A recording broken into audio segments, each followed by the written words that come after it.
हाय, क्या रहा, कैसा रहा पेपर फाउंडेशन का? तो सीए फाउंडेशन बिजनेस लॉ हमेशा की तरह थोड़ा सा तीखा, थोड़ा सा मीठा, थोड़ा सा चटपटा और थोड़ा सा फीका। शानदार पेपर। अगर मैं बोलूं कि डिफिकल्टी के स्केल पर इसको लेके जाऊं तो हार्डली सिंगल स्टार, मतलब 5 स्टार डिफिकल्टी पे अगर मैं इसको लेके जाऊं तो सिंगल स्टार। और सिंगल स्टार भी इसलिए है क्योंकि कुछ क्वेश्चन बहुत कंसेप्चुअली पूछे हैं और वो कंसेप्ट पकड़ पाना बहुत मुश्किल था। हालांकि एक भी चीज ऐसी नहीं थी जो अपनी क्लास में डिस्कस नहीं हुई हो।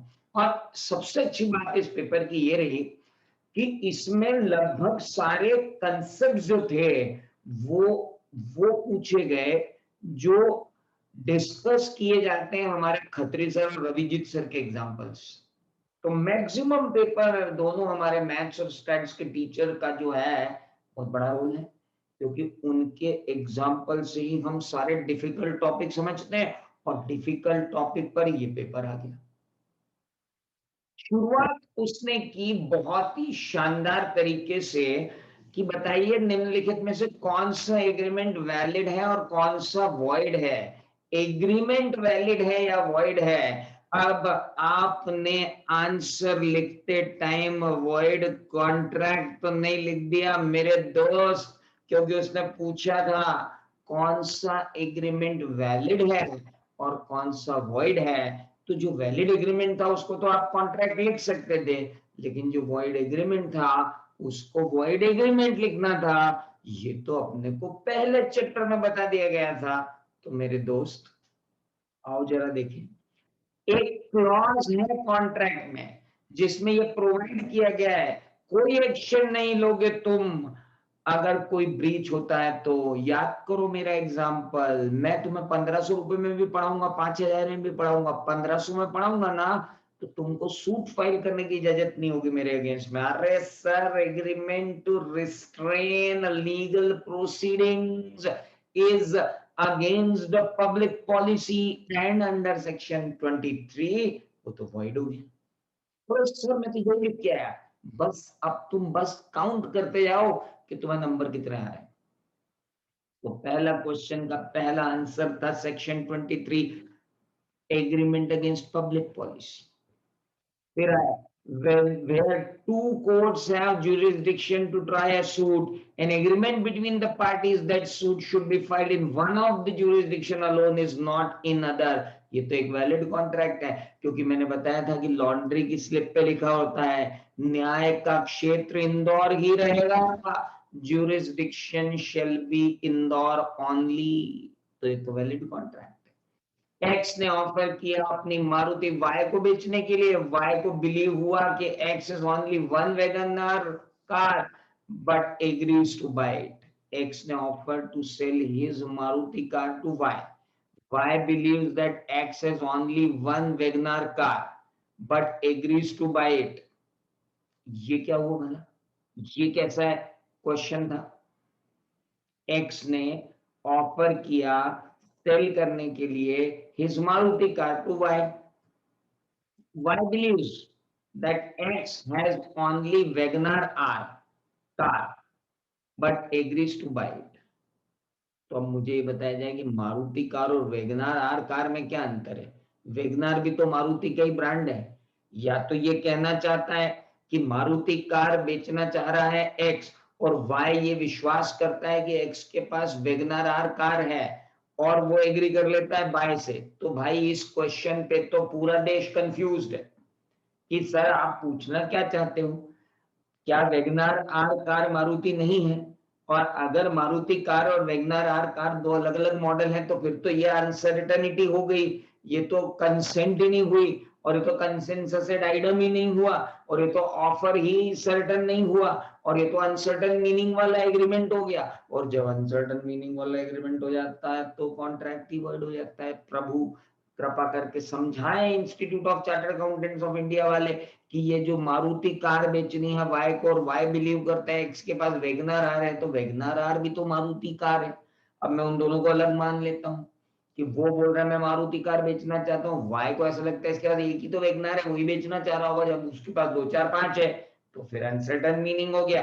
तो सीधे तो मेरे तो बच्चे लिख के आए होंगे अनसर्टन मीनिंग वाले, कोई दिक्कत नहीं।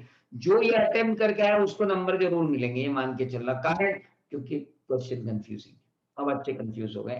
ये गलत बात है, इस तरीके की ब्रांडिंग की मिक्स मैच नहीं होनी चाहिए। वैगनर आर भी मारुति कार होती है सर, तो मारुति कार क्या होती, तो मारुति कार तो कुछ बची नहीं आजकल है, तो फिर ये तो गड़बड़ होगी। तो ठीक है कोई बात नहीं, सबको मजे आएंगे, सबको नंबर मिलेंगे, जो करके आया उसको नंबर फ्री।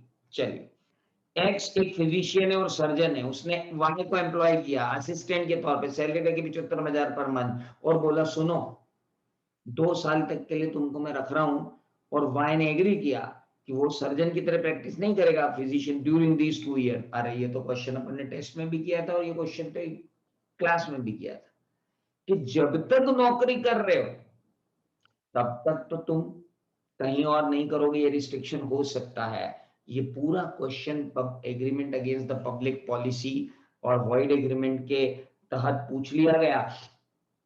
तो ये जो वॉइड एग्रीमेंट, ये 2 वॉइड एग्रीमेंट पूछ लिए गए, थर्ड और फोर्थ, और वो जो 2 पूछे गए वो अगेंस्ट पब्लिक पॉलिसी पूछ लिए गए।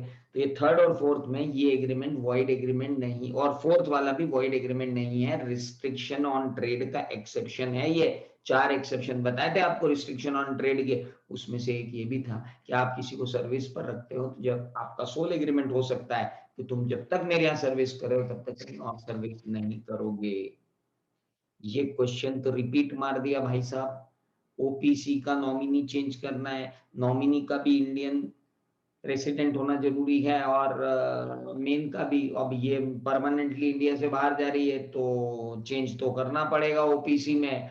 और दूसरा, क्या नॉमिनी चेंज कर सकते हैं? बिल्कुल।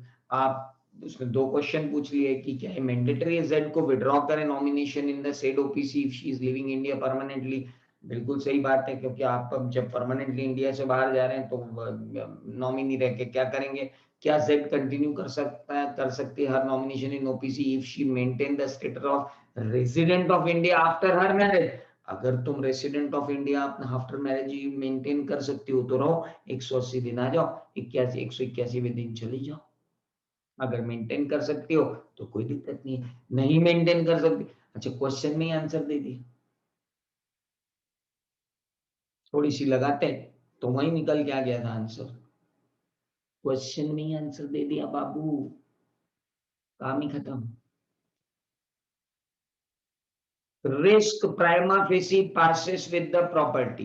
प्राइमा फेसी वर्ड आपको सबको मालूम है, प्राइमा फेसी वर्ड आपको बताया था पहली नजर में, एट फर्स्ट साइट। हाँ, मतलब पहली नजर में अगर देखें तो रिस्क और रिस्क जो है वो प्रॉपर्टी इन गुड्स के साथ ही ट्रांसफर होती है, जब तक कि कुछ और एग्रीमेंट में ना लिखा हो। Risk prima facie passes with property. अगर आपने प्रॉपर्टी इन गुड्स दी है, तो मैंने आपको प्रॉपर्टी इन गुड्स पढ़ाया था, property in goods include risk and rewards of ownership. तो risk and rewards of ownership prima facie transfer होती है, लेकिन कभी कभी बायर सेट डिफॉल्ट होता है, कभी कभी सेलर सेट डिफॉल्ट होता है, तो वहां पर रिस्क जो है वो प्राइमा फेसी ट्रांसफर नहीं होती प्रॉपर्टी के साथ। बट ठीक है, that is they have to ask, उन्होंने पूछा। लो जी, कॉन्टिंजेंट कॉन्ट्रैक्ट आ गया, एग्जाम्पल भी बता दो, फिर रूल भी बता दो। तो अपन ने तो मैट्रिक्स बना के पढ़ा हुआ था पूरा, हैपनिंग के लिए, नॉन हैपनिंग के लिए, ये वो। हेलो, मैट्रिक्स पूछ लिया उसने। Limited liability partnership gives the benefit of limited liability of company at one end and flexibility of partnership। ओए होए होए होए होए, मैंने आपको बताया था कि मैनेजमेंट के एंगल से देखो तो पार्टनरशिप है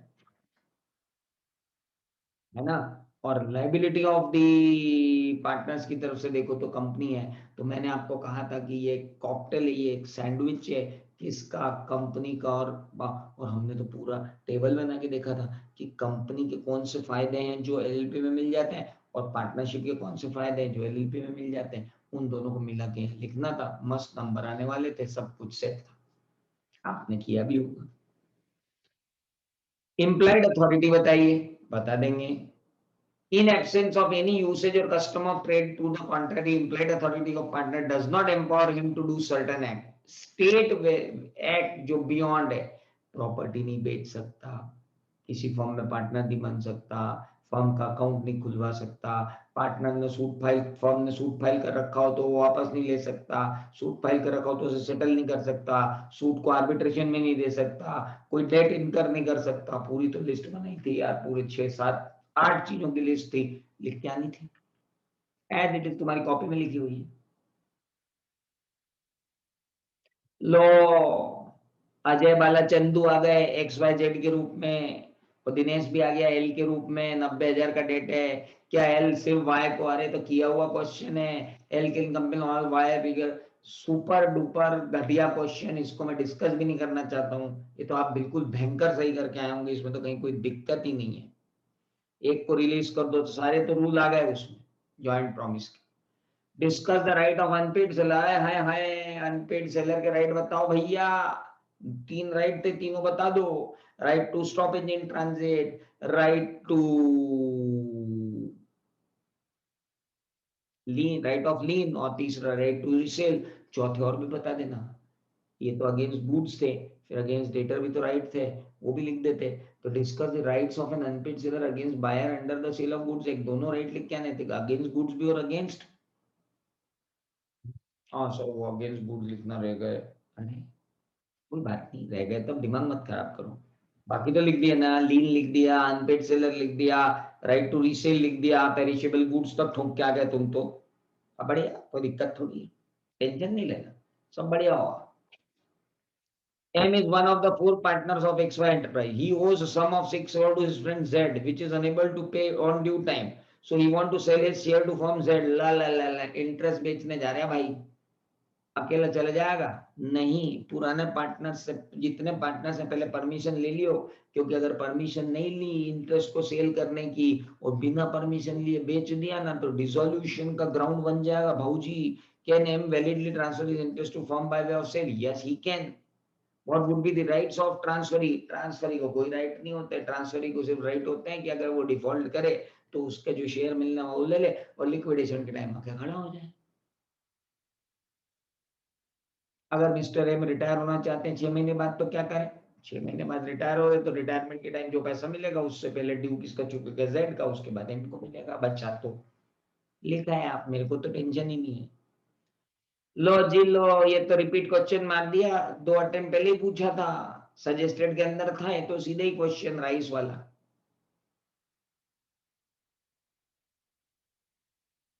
अरे ये तो क्वेश्चन एज इट इज आया, कहीं दाम ही नहीं था इसमें। टोटल 6 मार्क्स ऐसे लड्डू की तरह दिए, बेटा पुराना सजेस्टेड पढ़ के आए हो जी, ले लो, रख लो। Regular customer complained that rice contained 2 different quantities of rice, returned rice। Same question था सर, अब मैं इस पर डिस्कस करके क्यों आपका टाइम बर्बाद करूं। Explain the classification of company, आए हाय holding, subsidiary, associate, joint venture बता देते। 2 2 नंबर में 3 थी, चौथी जॉइंट वेंचर एसोसिएट के साथ ठोक देते। अरे सब तो आता था तुमको, सुपर विनिंग इम्पॉसिबिलिटी बोलो। खत्री सर घोड़ा लेके को, रविजीत सर घोड़ा लेके जा रहे थे, बिजली गिरी, घोड़ा मर गया। सुपर विनिंग इम्पॉसिबिलिटी, उनके एग्जाम्पल देना थे, दे देते। सब तो याद है तुमको, destruction of subject matter, destruction of object, incapacity, death, कितने सारे तो लिखे हुए थे। Subject to agreement by partner, state the rule should be observed by the partner in settling the accounts of the firm after dissolution। Low 4 number में आ गया।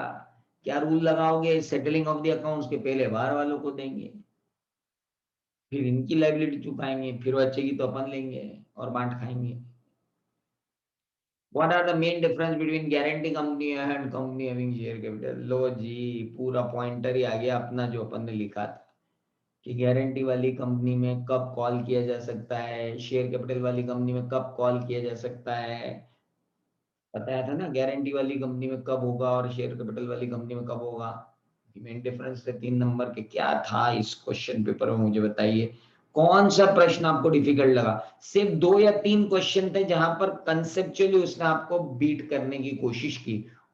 Otherwise तो question was very simple और आज का क्वेश्चन पेपर लेंथी भी नहीं था। आप पिछले छह अटेम्प्ट के पेपर उठा के देख लो, मैं बोलूंगा सबसे इजीएस्ट पेपर था, one of the easiest paper out of all past 6 question papers. All the best dear, मजा आ गया पेपर देख के।